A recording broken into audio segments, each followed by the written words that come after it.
I pozdrav ljudi, dakle, u današnjem klipu sam rešio da vam pokažem kako da uklonite neke spetnje u vašim slikama u Photoshopu. Ja trenutno koristim Photoshop CC 2014, a na laptopu trenutno koristim CC 2017. Ovdje sam jednom koristio CC 2017 jer mi je nešto pravilo neke malo probleme i nisam dobro da radim s njim, ali sam se vratio na 2014. Dakle, kao što vidite ovdje mi je jedna bujica, sad ćemo malo da... Evo, kao što vidite. Ili rana, nemam pojma šta je. Mislim da je rana. Nisam, ali da je bujica bila je pa i tako dalje. Dakle, kako da uklonimo mi tu smetnju?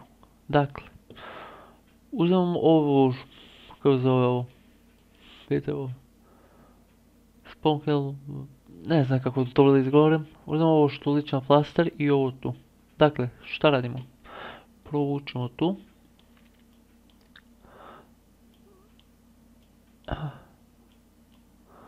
Evo ga, uklanjena je smetnja, to je bilo malo kraće, kao što vidimo. Imamo ovdje kao neki kao moj jedan mladež i tu isto. Uklonjeno je. Čista magija. Dakle, kao što vidimo. I slika lepo ispala naravno.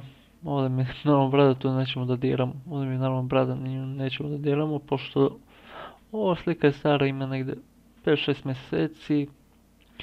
I tako dalje. Dakle, ništa. Ovo je bio malo kraći tutorial.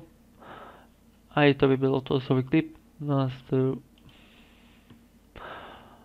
I to je to. Aj čao.